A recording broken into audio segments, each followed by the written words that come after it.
Assalamualaikum warahmatullahi wabarakatuh. Selamat siang pemirsa, apa kabar Anda hari ini? Semoga senantiasa selalu dalam keadaan baik dan sehat. Amin, amin ya robbal alamin. Senang sekali saya Sabrina Fira kembali hadir menyapa Anda dalam program Jurnal 9 Siang yang hadir selama 60 menit ke depan hanya di TV 9 Nusantara.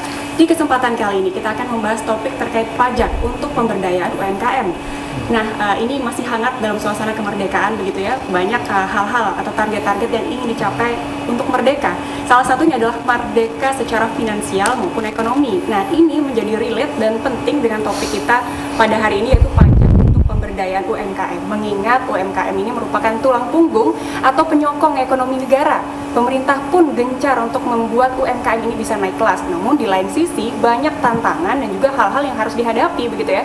Salah satunya terkait perpajakan. Nah, ini akan kita bahas bersama dengan narasumber-narasumber yang sudah berada di studio dan juga di luar studio. Kita sapa terlebih dahulu, boleh ya?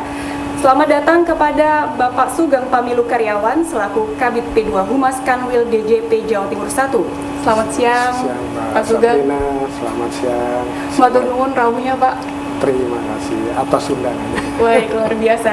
Selanjutnya juga selamat datang kepada Mas Fadlur Rahman Bayuni selaku Sekretaris Lembaga Perekonomian NU Jawa Timur. Selamat siang, Mas Bayu. Selamat siang, Assalamualaikum. Matur nuwun rawuhnya. Terima kasih.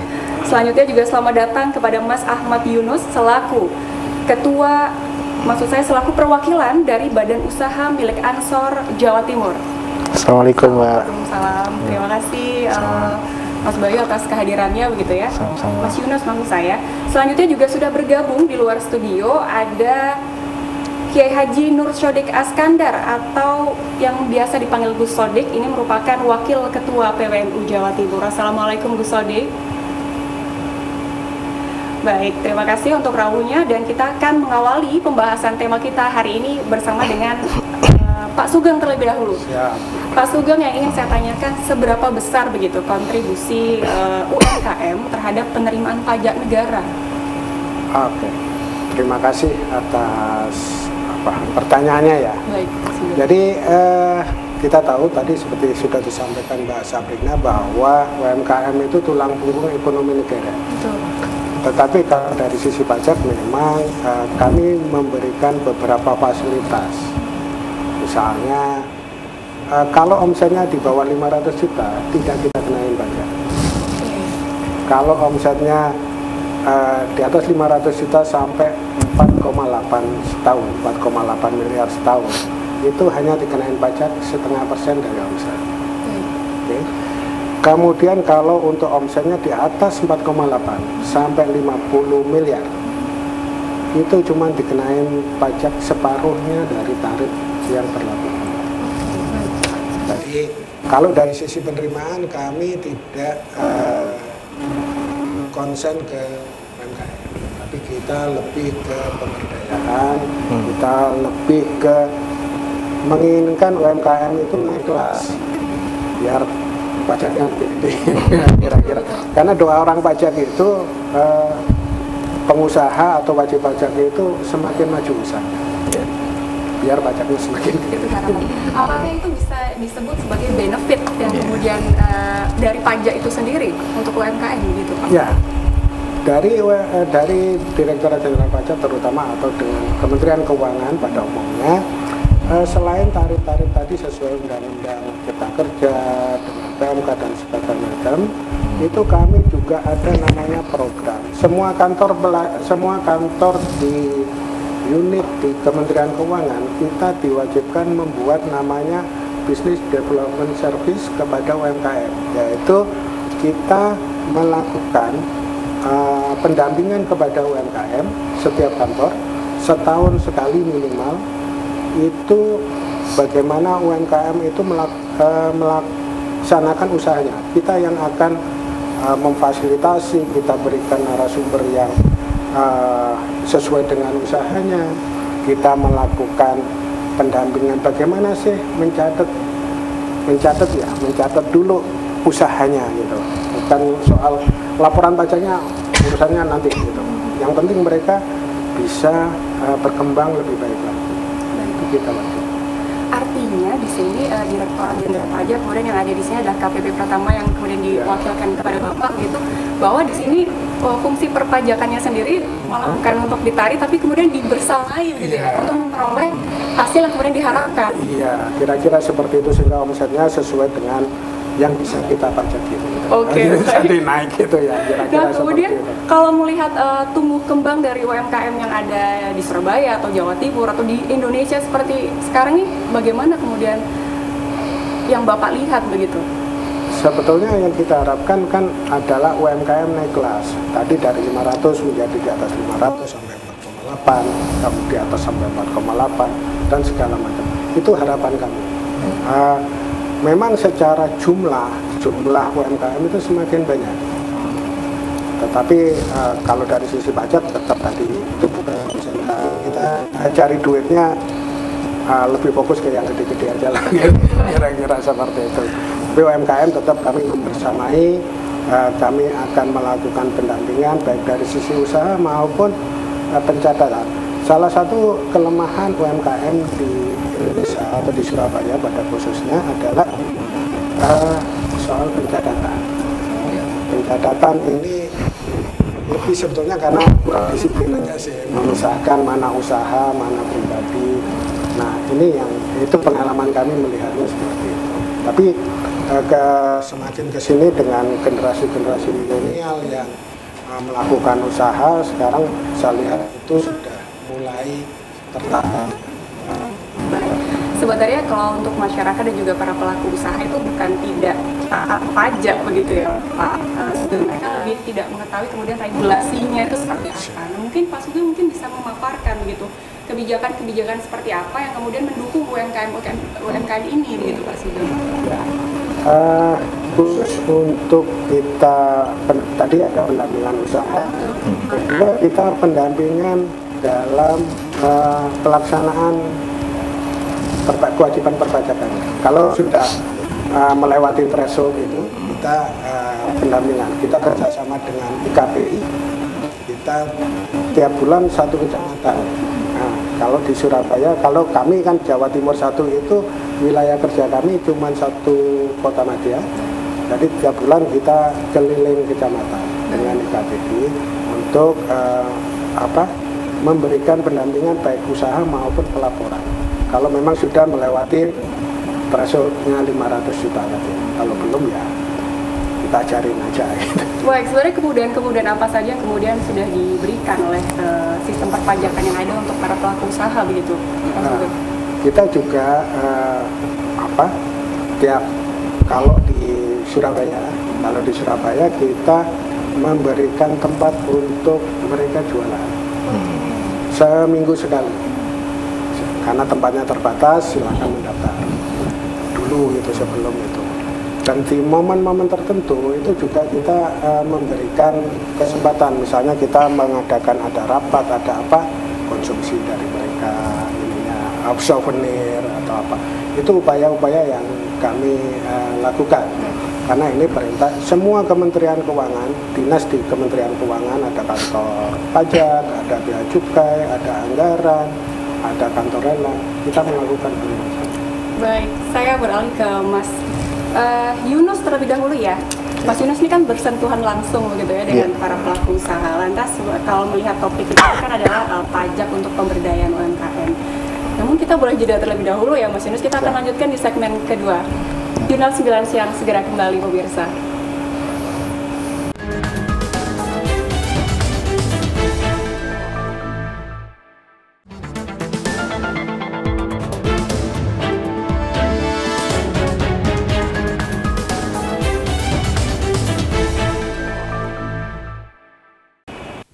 Baik, terima kasih pemirsa, Anda masih menyaksikan Jurnal 9 Siang. Akan saya lanjutkan kembali bahasan terkait tema kita yaitu pajak untuk pemberdayaan UMKM dengan Mas Yunus. Kalau sebelumnya saya menanyakan begitu ya Mas Yunus, apa yang dirasakan sebagai Mas Yunus yang bersentuhan langsung dengan pelaku usaha begitu ya, terkait tema kita ini Mas? Ya, pertama kami akan terima kasih kepada Dirjen Pajak, di mana UMKM ini PPh-nya paling rendah, 0,5%. Karena saking rendahnya, banyak orang kemudian pengusaha ngaku-ngaku UMKM agar menyiasati pengenaan pajaknya yang rendah. Itu tantangan pertama. Tapi penerapan PPh yang 0,5% itu sebenarnya salah satu bentuk dukungan dari negara kepada kami. Cuman tantangannya, terutama yang di pengusaha-pengusaha anak-anak muda NU ini, ketika kita memang baru saja menggelorakan berusaha ya, karena kan anak muda NU ini Pak Sugeng kalau disuruh diajak berusaha ini agak maju mundur. Sehingga kita tantangan tersendiri nih bagi teman-teman anak muda NU. Nah, langsung dihadapkan dengan pajak ini seolah-olah, ada apa ini? Baik. Jadi ada 2 amplop coklat yang ditakuti pengusaha ini. Yang pertama amplop coklat dari APH, aparat penegak hukum, yang kedua dari pajak. Tapi katanya pajak sudah amplopnya jadi warna putih sekarang, kayak coklat. Nah ini kita merubah framingnya begitu ya Pak Sugeng, bahwa pajak ini jangan jadi beban, tapi sebagai jalan pemberdayaan begitu ya Pak Sugeng ya. Nah ini menarik Pak Sugeng, saya akan lempar terlebih dahulu nih kepada Gus Sodik yang sudah bergabung di luar studio secara online. Boleh saya sapa terlebih dahulu. Assalamualaikum Gus Sodik. Waalaikumsalam Gus Sodik. warahmatullahi wabarakatuh. Baik. Apakah Suara sudah saya tersambung? Sudah suara saya masuk? Baik, mungkin audionya bisa Suara saya sudah masuk. diperjelas begitu ya. Sudah suara saya masuk ini? Baik, sepertinya ini Sudah ada masuk. sedikit kendala. Mohon maaf. Akan saya lanjutkan kembali perbincangan bersama dengan narasumber yang ada di studio begitu. Baik, mohon maaf untuk audionya sepertinya sedikit ada kendala sehingga tidak terdengar secara optimal begitu di dalam studio, sehingga saya harus mengalihkan pertanyaan kepada narasumber yang ada di studio. Saya lanjutkan kembali kepada Mas Yunus begitu. Mas Yunus, apakah kemudian kebijakan-kebijakan pajak yang sudah ada ini sudah cukup ramahkah begitu dengan para pelaku usaha baik itu mikro maupun tradisional mungkin? Ya. Seperti apa Mas? Kalau saya bilang ramah, mungkin saya berbohong ya. Ini sudah langsung di depan Pak Sugeng ya. Tapi ini jadi tantangan buat timnya Pak Sugeng. Baik. Agar bagaimana ke depan itu edukasi, terutama edukasi kepada masyarakat, bagaimana pajak itu sebenarnya membantu kita semua, itu lebih ditingkatkan. Karena pajak jangan sampai kemudian selama ini menjadi ancaman bagi para pengusaha. Baik. Dan kita dikejar-kejar, apalagi Pak Sugeng ini setelah bertransformasi menyiapkan pasukannya lebih serius. Betul. Jadi kalau kita ada orang teman-teman pajak itu bawa pasukan, kita udah deg-degan duluan nih. Iya. Mau dihitung mana, mau ngajukan keberatan, pasti akan dihitung ulang semuanya. Nah, sehingga ini Pak tantangan agar bagaimana pajak itu hadir lebih humanis, membantu tadi itu yang belum kami rasakan Pak Sugeng. Kalau ada inkubasi bisnis, ada teman-teman dari Direktorat Dirjen Pajak punya program itu, kami sangat menunggu. Bagaimana kita dilatih untuk membuat laporan keuangan, dilatih meningkatkan kompetensi, syukur-syukur dilatih untuk diberikan modal. Nah, karena terutama anak-anak muda ini tidak bankable. Kita itu harta tidak ada, punya orang tua. Orang tua masih hidup, belum jadi warisan. Nah, apa yang buat modal itu, mau dibuat jaminan agunan itu apa? Nah, sehingga yang menjadi kendala utama pasti modalnya dari mana. Nah, yang kita tunggu-tunggu itu insentif juga ditunggu-tunggu, kemudian bantuan modal yang kira-kira tidak ada agunannya itu. Nah, itu Saya ke Mas Bayu. Mas Bayu ini selaku sekretaris Lembaga Perekonomian NU Jawa Timur yang juga pasti banyak terjun langsung membersamai ini bagaimana. Kalau Mas Bayu sendiri bagaimana, apa yang dilihat, pola seperti apa yang kemudian dirasakan secara langsung terkait pajak dan juga pemberdayaan UMKM? Ya, terima kasih Mbak Sabrina atas pertanyaannya. Saya sepakat dengan Pak Sugeng ya. Pak Sugeng tadi menyatakan bahwa pajak itu jangan dianggap sebagai beban, tapi dianggap sebagai tools oleh pemerintah untuk meningkatkan kesejahteraan bersama. Dan ini karena masih bau-bau semangat kemerdekaan ya. Ini sama kalau kita lihat pada Undang-Undang Dasar 1945 yang menyatakan bahwa esensinya di dalamnya itu terutama pasal 33 dan pasal 34 yang menyatakan bahwa bumi, kekayaan, dan segala yang terkandung di dalamnya itu adalah untuk memakmurkan kesejahteraan bersama. Sama semangatnya dengan apa yang dikatakan Pak Sugeng seperti itu. Ya. Namun kalau saya lihat dari Pak Yunus ya, memang ada sedikit gap di sana ya. Ada sedikit gap di mana kita ingin bahwa orang itu senang bayar pajak. Orang itu bahagia ketika surat datang tuh jangan takut, tapi wah ada surat cinta ini gitu ya, seperti itu ya. Nah, mungkin yang solusi dari saya adalah bagaimana orang itu tumbuh rasa cintanya, yakni dengan mungkin ada fasilitas. Jadi ketika orang itu menjadi resmi pembayar pajak, punya NPWP, terdaftar secara resmi di Kementerian Perpajakan. Nah, itu mereka mendapatkan pendampingan tadi ya, mendapatkan pendampingan, mendapatkan fasilitas. Saya ingat dengan apa yang dikatakan oleh Pak guru saya ya, bahwa pajak itu ibarat menanam pohon ya. Negara memupuk pohon tersebut, menanam bibitnya, memupuk pohonnya sehingga timbul buahnya. Nah, buah itulah yang menjadi pajak. Nah, sehingga ketika pohon itu sudah berbuah, itu dia ibaratkan sebagai seorang pengusaha kena pajak. Wah, ini buahnya saya serahkan secara cuma-cuma untuk pemerintah untuk memberdayakan kita. Artinya apa? Artinya ketika ada fasilitas entah itu bentuknya kan banyak ya tingkatannya ya, mulai dari modal, mulai dari fasilitas untuk skill ya, terkait dengan skill pencatatan keuangan, terus kemudian juga bagaimana skill untuk memasarkan, banyak ya aspek-aspek yang kemudian bisa dimasukkan oleh Kementerian Perpajakan dalam rangka memberikan fasilitas tersebut, sehingga ketika mendapatkan surat itu bukan hanya surat untuk membayar pajak, tapi surat ayo ini ada pelatihan, silahkan datang free, nah seperti itu, supaya mereka itu menjadi bagian bersama untuk memajukan Indonesia secara bersama-sama. Baik, artinya satu nih Pak Sugeng, sosialisasi dan edukasinya harus dikencangkan. Bagaimana Pak Sugeng menanggapinya, Pak? Terima kasih atas saran dan masukan dari Pak Yunus, Pak Bayu. Ya. Jadi kami berusaha terus ini untuk melakukan edukasi, melakukan penyuluhan. Bahkan kami mulai 3 tahun yang lalu kami mengangkat resmi ada namanya fungsional penyuluh. Khusus kerjaannya adalah melakukan penyuluhan. Dia tidak melakukan yang lain. Nah, ini apa? Adalah ya tadi untuk melakukan edukasi terutama UMKM. Kenapa? Ya kalau yang gede-gede itu kan pasti punya divisi teks tersendiri ya. Kalau ini kita ini kan. Jadi tadi yang disampaikan Mas Bayu, Pak Bayu adalah soal modal gitu.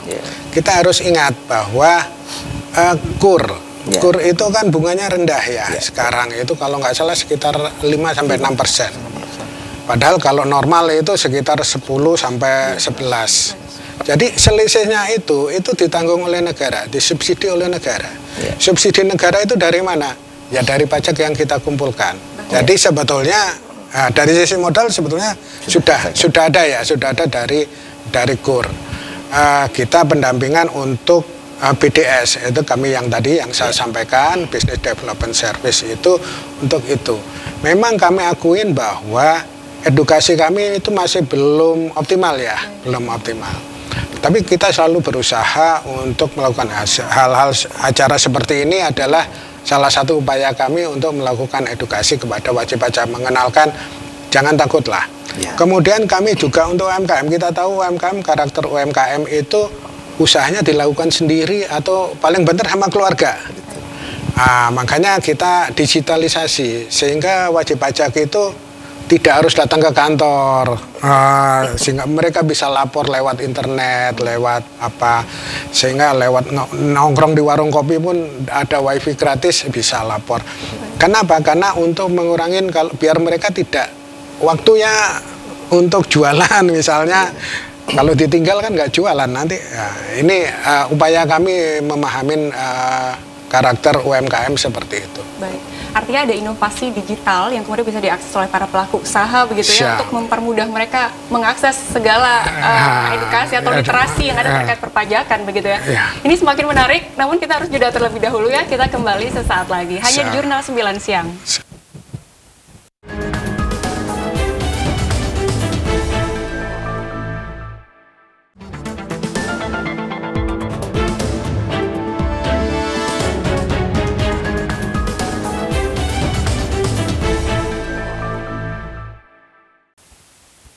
Baik, terima kasih pemirsa, Anda masih menyaksikan Jurnal 9 Siang, masih bersama dengan saya Sabrina Fira dan juga narasumber-narasumber saya yang luar biasa terkait tema kita yaitu pajak untuk pemberdayaan UMKM.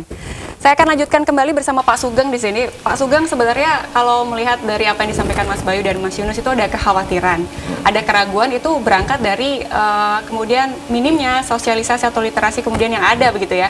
Lantas sebenarnya seperti apa sih Pak Sugeng kemudian menyikapi penggolongan tarif pajak itu seperti apa? Apakah ada mekanismenya atau ada asesmennya begitu?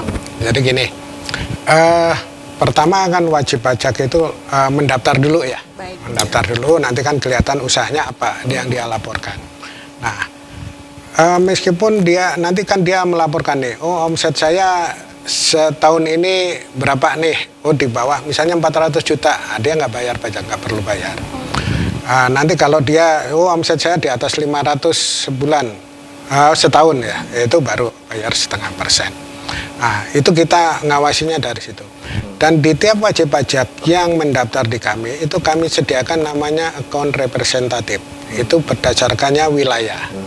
Jadi wajib pajak bisa pada waktu mendaftar, nanti itu akan kita kasih kontak personnya. AR-nya siapa, account representatifnya siapa. Hal-hal yang perlu dia ketahuin bisa menghubungin ke AR-nya tadi. Kami juga nge-share nomor telegram kami seperti apa, sosialisasi kami seperti apa, mulai medsos dan segala macamnya. Nah, ini adalah upaya-upaya kami untuk melakukan edukasi kepada wajib pajak. Jadi untuk yang baru itu kita lebih ke edukasi, bukan belum sampai ke pengawasan. Nah, nanti baru setelah naik grade, naik kelas itu baru kita ke pengawasan. Tadi yang seperti disampaikan Pak Mas Yunus tadi bahwa banyak nih yang ya semua kebijakan pasti ada negatif plus dan plus minusnya. Banyak yang pingin saya tarif kecil aja lah gitu, dia nggak mau naik kelas sudah, dia tinggal kelas nih gitu, tinggal kelas, saya nggak mau naik SMP ya udahlah tetap SD aja, itu banyak juga sih. Tapi kita deketin, udahlah jangan seperti itulah, kita sama-sama membangun negara, semua itu hak dan kewajiban kita demi bangsa dan negara kita. Itu selalu saya selalu ingatkan kalau NU itu kan punya jargon upul waton minal iman ya. Jadi bela negara itu sebagian dari iman. Dan bela negara zaman sekarang, zaman now itu ya bayar pajak. Gitu. Kira-kira karena apa? Karena pajak itu untuk masa depan. Pajak itu untuk kesehatan, untuk pendidikan, dan yang akan dinikmatin kita tahun-tahun mendatang. Saya ingat saya kuliah S1 ekonomi. Dari SD sampai saya lulus kuliah itu saya nggak pernah diajarin pajak, Pak. Nggak ada pelajaran pajak itu. Nah sekarang itu kita mencoba bahwa kita itu punya kewajiban loh untuk membangun bersama-sama bangsa dan negara kita melalui pajak yang kita kumpulkan dan dimanfaatkan sebesar-besarnya untuk masyarakat gitu. Kira-kira seperti itu ya. Baik, saya ke Mas Yunus lagi. Mas Yunus, tantangan terbesarnya apa sih Mas Yunus dalam memberikan binaan begitu pada para pelaku usaha di bawah asuhan Buma begitu Mas? Ya. Sebenarnya yang pertama itu jumlah UMKM kita banyak. Harusnya relate dong dengan pertumbuhan ekonomi. Ya. Tapi nggak relate. Artinya kooperasi kita banyak, UMKM kita banyak, hanya sekedar mencari insentif. Tapi tidak relate dengan pertumbuhan ekonomi. Itu tantangan pertama. Bagaimana mentalitas kita, mentalitas termasuk para pengusaha-pengusaha UMKM itu juga harus dijaga. Yang kedua tantangannya, teman-teman Ansor ini tidak terbiasa untuk berusaha, untuk menjadi pengusaha. Jadi dari kalangan santri segala macam menganggap, nah ini kita harus melakukan pendekatan bagaimana bisnis ini menyentuh sampai ke bawah. Jadi teman-teman Ansor, ini harus kita lakukan karena keniscayaan. Kita seperti bagaimana ya Rasulullah sampaikan bahwa 9 pintu rezeki itu dari jual perdagangan. Dan ini tidak disadari ya, sehingga ketika memang pertama kita menularkan semangat berusaha ini, pasti yang jadi kendala adalah modal. Kur tadi solusi memang rendah, tapi butuh agunan Pak. Tetap. Nah, teman-teman ini tidak punya agunan, tidak punya apa yang mau diagunkan. Nah, sehingga persoalan mendasar belum diselesaikan. Nah, bagaimana anak-anak muda tidak hanya diinkubasi saja, tapi ide-idenya tidak hanya dikumpulkan saja, tapi bagaimana mulai dari per ide, gagasan, karena ide gagasan itu mahal. Kemudian kita carikan solusinya dengan permodalan yang kira-kira bisa kita pantau. Baik. Karena kalau tanpa agunan memang resikonya besar. Ya, tapi kita bisa bantu ketika itu yang dilakukan oleh Buma. Jadi Buma ini yang pertama menularkan kepada teman-teman Ansor, ayo kita berusaha, jangan terus-terusan di pesantren, jangan terusan tapi kita harus berusaha karena kiai-kiai kita itu para pengusaha-pengusaha sebenarnya. Nah, ini yang kita tularkan. Kemudian kira-kira kalau idenya apa? Ada ide ini, kita coba siapkan permodalannya, yaitu dari kalangan Buma sendiri. Baik. Belum kami keluar, apalagi mengakses dari KUR tadi yang tidak ada agunan. Nah, setelah itu teman-teman begitu langsung dihadapkan dengan pajak, ini agak resisten, jadi kita perlahan mendekati mereka. Nah, kalau di pajak mungkin tidak terlalu, isunya tidak terlalu kuat, tapi misalnya untuk yang menjadi pajak daerah, ini ada hal, misalnya kita berjualan di alun-alun, ditertibkan Satpol PP. Nah, di kanalisasi, di realokasi di tempat yang baru, tempatnya sepi. Nah, itu yang jadi teman-teman kendor lagi semangatnya. Nah, itu kemudian atas nama penertiban di sini ini segala macam, sehingga ini yang jadi tantangan buat kita. Di samping itu yang digital, perjualan melalui marketplace ini juga semakin besar dan semakin banyak sekarang. Nah, cuman keunggulan kita selain pajaknya kecil tadi, juga kita tidak perlu membayar pegawai UMK. Karena kita mereka nggak diikutkan BPJS di satu sisi ya, mereka nggak harus bayar UMK dan lain-lain. Nah, ini sebenarnya apakah menata sampai ke sana gitu yang kita harus lakukan. Karena ketika memang kita harus kita punya 3 karyawan atau 5 karyawan lah, kita harus bayar UMK, kita harus bayar BPJS, maka ini jadi nggak visible bisnisnya. Nah, sehingga yang kita lakukan ya pendekatan, mau kerja sama saya nggak, tapi gajinya segini loh, nggak apa-apa, kamu nggak ada BPJS segala macam, sehingga mereka ya ini yang bisa membuat mereka survive sebenarnya. Tapi ketika sudah diwajibkan BPJS, diwajibkan bayar UMK, diwajibkan pajak, ini akan jadi bisnisnya tidak visible. Baik, Mas Yunus, apakah sudah ada kemudian wacana atau strategi terkait yang bisa menjembatani begitu antara para pelaku usaha ini dengan pemerintah ataupun juga kementerian atau perpajakan begitu? Ya. Buma, Badan Usaha Milik Ansor ini kan baru ya. Ini menjadi harapannya menjadi bridging itu, menjadi jembatan antara teman-teman yang nggak biasa mengurus bisnis dengan pemerintah. Karena yang pasti teman-teman nggak biasa mengurus bisnis, yang dia takutkan pasti pemerintah. Betul. Nah, jadi kita jadi bridging. Pemerintah punya program apa, ya kita yang masuk ke sana. Kita masuk ke kalangan mereka, sehingga mereka punya kesadaran yang tumbuh secara natural. Dan ini apalagi kalau ada bantuan, karena orang yang baru berbisnis pasti yang dibayangkan, saya dapat modal dari mana, terus saya marketingnya gimana, apalagi sinyal gimana kalau jualan misalnya di Kangean atau di Masa Lembu, ini jualan yang kan sana harga ikan murah, bagaimana dikirimkan ke Jakarta, ini tidak ada sinyal. Nah, ada persoalan lagi, sehingga mereka yang nelayan menjual dengan cara bapaknya yang dia lakukan. Nah, dia menjual hanya ada kapal datang ke sana, tidak punya nilai tawar, ya sudah dijual segini, kalau enggak ya sudah busuk ikanmu. Akhirnya dijual dengan harga segitu, tidak punya bargaining position.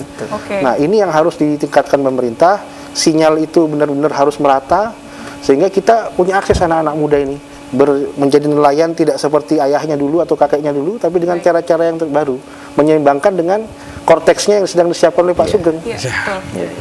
Nah, ini saya ke Mas Bayu ya, bahwa apa yang disampaikan Mas Yunus dan juga Pak Sugeng ini ada beberapa sudut pandang begitu ya. Kalau dari Mas Bayu sendiri bagaimana Mas menanggapinya? Kalau dari saya memang saya melihat satu benang merah yang sama, yakni perlu ada harmonisasi regulasi ya antara pusat dan daerah, sehingga jangan sampai nanti pusat sudah meringankan nih, memberikan insentif yang begitu menarik untuk pengusaha, namun demikian tapi di daerah tidak sesuai. Nah, itu yang perlu diharmonisasi regulasinya. Agar apa? Agar ketika seorang pengusaha itu mendaftarkan dirinya sebagai pengusaha kena pajak, nah itu betul-betul clear dan clean apa yang saya dapatkan, fasilitasnya, dan kemudian apa yang harus saya bayarkan, nah gitu ya, termasuk insentif-insentifnya tadi.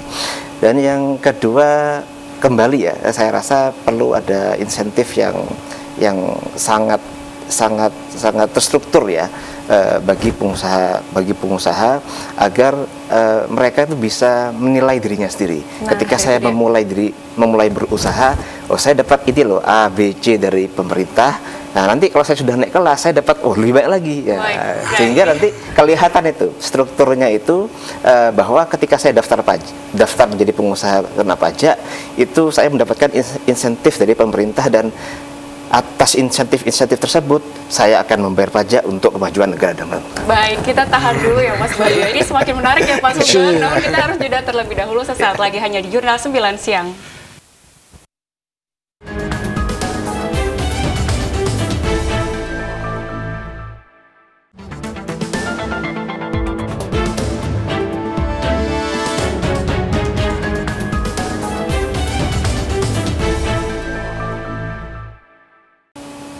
Baik, terima kasih pemirsa, Anda masih menyaksikan Jurnal 9 Siang. Saya lanjutkan kembali topik kita, yaitu pajak untuk pemberdayaan UMKM bersama dengan Mas Bayu. Kalau tadi dari Mas Bayu itu ada banyak sekali catatan yang harus dievaluasi ke depan agar bisa menjadi lebih optimal begitu ya. Saya akan ke Mas Bayu kembali. Mas Bayu, kalau melihat dari catatan-catatan yang ada, baik itu sisi positif maupun negatifnya, adakah program-program yang kemudian ingin didorong untuk UMKM atau para pelaku usaha ini agar mereka bisa naik kelas begitu? Ya, terima kasih. Jadi kalau di LPNU sendiri memang ada beberapa program yang menjadi fokus kita, karena kita ini menteri pengusahanya gitu ya untuk NU di Jawa Timur, sehingga memang fokus kita memang bagaimana mengangkat derajat ekonomi warga-warga NU. Memang ada beberapa program yang kemudian difokuskan untuk mengangkat ekonomi. Yang pertama adalah inkubasi. Jadi kita memang menjaring mendata melalui PC LPNU PC di daerah-daerah, di kabupaten dan di kota, itu untuk melis para pengusaha yang terdaftar dalam PC. Kemudian nanti kita akan satukan di database di Jawa Timur. Nah, database di Jawa Timur ini kita akan undang rencananya untuk mengikuti pelatihan selama 1 minggu penuh, di mana 1 minggu penuh ini kita akan identifikasi kira-kira masalahnya selama ini apa. Apakah di skill keuangannya kah? Apakah di skill untuk berusaha? Karena seperti yang dikatakan oleh Pak Yunus tadi, skill berusaha itu banyak Mas ya. Bukan hanya untuk keuangan, namun juga bagaimana sih motivasi menjadi pengusaha itu juga penting ya. Karena up and down menjadi pengusaha itu sangat tinggi. Itulah yang kemudian kita akan identifikasi. Ini akan kita kerjasamakan dengan beberapa lembaga-lembaga yang punya kepentingan dalamnya, seperti DJP, mungkin Bank Indonesia, mungkin juga OJK, supaya nanti bisa tersentralisasi, dan apabila ada kendala atau ada UMKM yang mungkin mau naik kelas, itu bisa kita langsung salurkan. Oh, ini mau ekspor apa? Nah, itu bisa langsung misalnya ke Kementerian Ekspor Impor Dagangan, seperti itu. Oke, menarik. Saya akan ke Mas Yunus. Kalau dari Mas Yunus sendiri, BUMA begitu ya, apakah program-program kolaborasi yang akan atau sudah dilakukan begitu ke depan? Ya, tadi seperti yang saya sampaikan, tantangan bagaimana menularkan semangat dan motivasi berwirausaha di teman-teman Ansor ini cukup berat, sehingga kita harus masuk ke dalam pesantren. Bahkan tidak setiap pengurus cabang itu punya BUMA. Nah, sehingga kita itu dulu, kalaupun sudah baru ada, baru kita kemudian kita ketemu untuk konsolidasi. Ansor ini soliditasnya cukup tinggi. Itu modal utama kita. Bahkan mungkin lebih banyak tersebar di seluruh wilayah daripada kantor pajak misalnya. Karena kita bisa kemana-mana, dan itu luar biasa kekuatan itu. Jangan sampai kekuatan yang besar itu hanya kita gunakan 5 tahun sekali untuk politik, tapi kita gunakan untuk kepentingan ekonomi kita. Karena inilah yang menjadi titik balik bagaimana ketika kita kekuatan ekonomi kita unggul, maka kita bisa mandiri baik secara organisasi maupun apalagi bisa memberikan dampak terhadap pertumbuhan ekonomi di daerah. Itu sehingga teman-teman di PC, saya harap BUMA-nya ini kita aktifkan. Di PW Ansor Jawa Timur, BUMA ini sudah jalan, sudah running. Kita sudah punya beberapa unit bisnis yang kita kembangkan di beberapa daerah. Meskipun kita akui tantangannya luar biasa. Dan masalah modal ini kita sudah siapkan beberapa skema. Dan ini memang harus bisa direalisasikan ketika secara kelembagaan di PC-PC ini sudah berdiri BUMA. Oke, saya ke Pak Sugeng. Bagaimana kemudian ke depan Pak Sugeng program-program ini bisa tercapai dengan efektif dan ada kolaborasi yang maksimal juga begitu Pak Sugeng? Pertama, jangan takut kalau ada surat dari kantor pajak. Segera klarifikasi, karena kalau kita ngundang sosialisasi itu ya, itu yang datang paling ART-nya, drivernya, atau bahkan orang-orang yang tidak begitu ini. Jadi itu makanya kami juga melakukan pendekatan-pendekatan dengan segala macam cara sebisa kami untuk melakukan sosialisasi. Kemudian mari kita transparan, artinya kami juga membuka diri, masyarakat atau wajib pajak juga transparan, sehingga kita lebih enak, lebih pas gitu dalam menerapkan ketentuan. Jangan sampai nanti, karena apa, pajak itu post audit istilahnya, artinya sudah kejadian setahun 2 tahun yang lalu baru kita ini kan, sehingga sanksinya gede gitu ya. Nah, kita tidak bisa on time lah atau apa. Kemudian kita tahu bahwa pajak itu penting buat masa depan. Karena apa? Ya, pembangunan, pendidikan dan segala macam itu untuk masa depan bangsa dan negara kita. Kita ingat NU ya, hubul waton minal iman, bela negara itu sebagian dari iman. Sekarang itu bela negara adalah membayar pajak dengan baik dan benar. Kira-kira seperti itu, Mbak. Adakah pesan yang ingin disampaikan begitu atau ajakan bagi para pelaku usaha agar mereka tidak takut akan pajak, tapi bahwa pajak itu bisa menjadi sebuah investasi dan banyak benefit yang bisa dirasakan begitu? Ya, mari kita patuh melaksanakan hak dan kewajiban kita sebagai warga negara. Sebagai warga negara dulu deh. Baik. Belum sebagai wajib pajak ya, sebagai warga negara dulu lah. Warga negara itu ya melaksanakan hak dan kewajiban sesuai ketentuan yang berlaku. Karena apa? Karena itu kalau kita lihat Indonesia Emas 2045 butuh duit banyak, kira-kira seperti itu. Sehingga bayar pajak itu adalah hal yang tidak bisa kita hindarin. Mari kita membangun bangsa dan negara kita itu menjadi lebih baik lagi. Kira-kira seperti itu. Baik, terima kasih, luar biasa. Saya sampaikan kepada seluruh narasumber saya yang sudah berkenan hadir dan berpartisipasi dalam tema kita, yaitu pajak untuk pemberdayaan UMKM, yang mana ini kita sudah berada di penghujung acara. Tidak terasa bahwa harapannya ke depan pajak untuk pemberdayaan UMKM ini dapat menciptakan perputaran iklim ekonomi yang sehat, mandiri, berdaya, dan berkontribusi nyata khususnya buat masyarakat dan juga bangsa.